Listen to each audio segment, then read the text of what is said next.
Como vai? Meu amigo, minha amiga, neste encontro com a vida, eu quero dividir com você alguns pensamentos que o Senhor nosso Deus colocou em meu coração quando estava lendo o segundo livro dos Reis, capítulo 4, a partir do versículo 27, que está assim: Chegando ela, pois, ao homem de Deus, ao monte, abraçou-lhe os pés. Então se chegou Geazi para arrancá-la, mas o homem de Deus lhe disse: Deixa, porque a sua alma está em amargura, e o Senhor me encobriu e não me manifestou.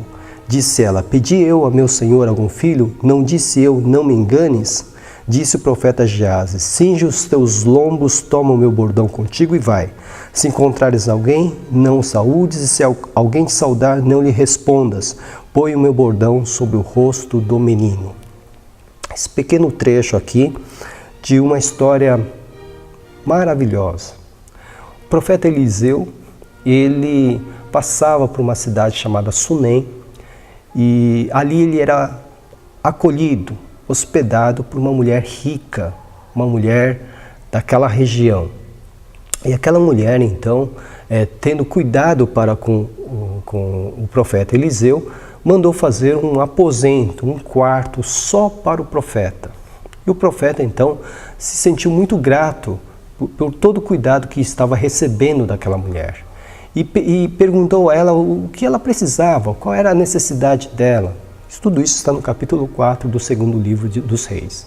E a mulher, então, ela falou: olha, estou bem, está tudo bem. Mas Geazi, o discípulo de Eliseu, havia dito ao profeta que aquela mulher não tinha filhos e que o marido dela já era velho. Então Eliseu profetizou e disse a ela que ela teria um filho. Ela, no entanto, ficou muito preocupada porque no seu coração isso não aconteceria, dada a situação que ela vivia. Mas no tempo determinado pelo profeta, ela teve um filho, e esse filho cresceu, foi motivo de alegria para ela, sem dúvida nenhuma.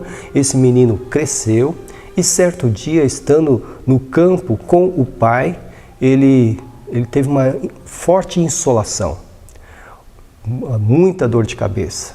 E o pai então mandou o menino de volta para a mãe. E esse menino então ficou nos braços da mãe até que morreu em seus braços. Essa mulher, ela tomou o corpo do seu filho e colocou-o no quarto que ela fizera para o profeta. Fechou o quarto e pegou uma montaria, pediu uma montaria para o seu marido. O seu marido nada sabia, e o seu marido até perguntou: mas por que você precisa sair? E ela disse: olha, preciso ir até o homem de Deus, até Eliseu. E fica por isso o diálogo. Ela não diz ao marido o que havia acontecido. Ela só quis a montaria para chegar até Eliseu no Monte Carmelo. Pois bem, quando ela pega a montaria, ela viaja quilômetros para chegar até Eliseu. Dá para imaginar como foi a viagem dessa mulher, uma viagem angustiada, uma viagem cheia de sentimentos tensos, porque ela sabia exatamente o que estava atrás da vida dela, o que estava ali naquele quarto que ela fizera para o profeta. E ela, quando chega diante do profeta Eliseu, ela agarra os seus pés, abraça os seus pés e se põe a chorar.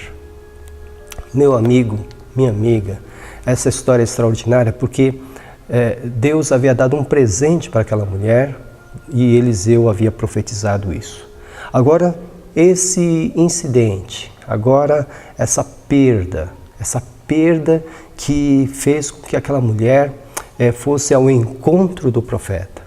O profeta, então, ele se comove com aquela situação, ele pede ao discípulo Geazi para que pegasse o bordão dele, profeta Eliseu, e levasse até a casa dela e depositasse e colocasse aquele bordão sobre o corpo do menino. Mas aquela mulher disse, nós não lemos todo o texto porque ele é relativamente longo, mas aquela mulher disse, olha, eu não saio daqui sem a sua presença, sem a sua companhia. Então Eliseu também foi com aquela mulher e foram todos para a casa daquela mulher. Geazi tinha chegado primeiro, fez o que o profeta havia mandado, mas não havia acontecido nada, o menino continuava morto. Mas quando Eliseu chegou, Eliseu então entra no quarto, Eliseu então ora ao Senhor, Eliseu então pede, clama ao Senhor, e o menino volta a viver e ele devolve a sua mãe. O que eu quero destacar nessa história linda é que é a atitude daquela mulher. É uma atitude de fé. Se você perceber, é uma atitude de fé. Porque no momento em que ela perde a criança, o seu filho, ela o coloca no quarto do profeta. Eis aí já uma mensagem para nós.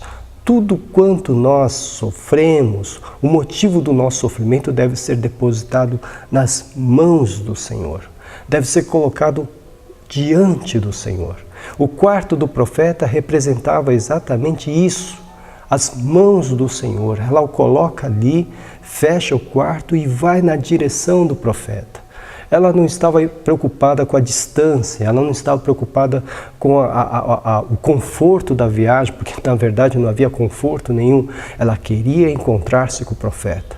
Eis aí outra mensagem que nós aprendemos dessa história, que nós devemos não só depositar a nossa luta, o nosso sofrimento nas mãos de Deus, mas devemos buscar de forma perseverante a presença de Deus. Precisamos buscá-lo em oração, precisamos estar diante dele. Quando estivermos diante dele, exatamente como essa mulher, devemos nos agarrar com toda a fé no nosso Senhor.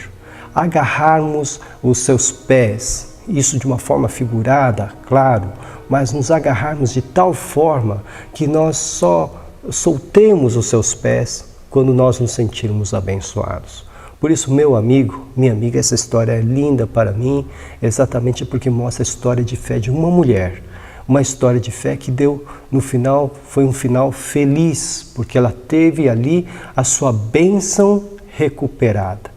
Se nós quisermos ser abençoados como essa mulher, nós devemos buscar a Deus com essa fé, com essa intensidade, com essa perseverança.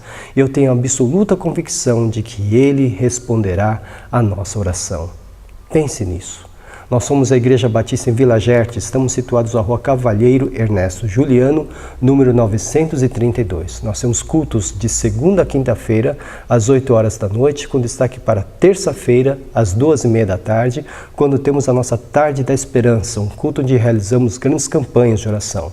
Aos domingos, nós temos 2 cultos, o primeiro às 9 horas da manhã, com a nossa Escola Bíblica Dominical, e o último culto às 6h30 da noite. Venha nos visitar. Se isso não for possível, procure uma igreja evangélica mais próxima da sua casa. Para maiores informações sobre os nossos cultos, ligue-nos 11 4238 2421. Que o Senhor abençoe ricamente sua vida e que você possa ter uma experiência tal com o Senhor nosso Deus, que possa ser tão abençoado como esta mulher da nossa história de 2 Reis, capítulo 4, o foi. Que seja assim, em nome de Jesus. Amém.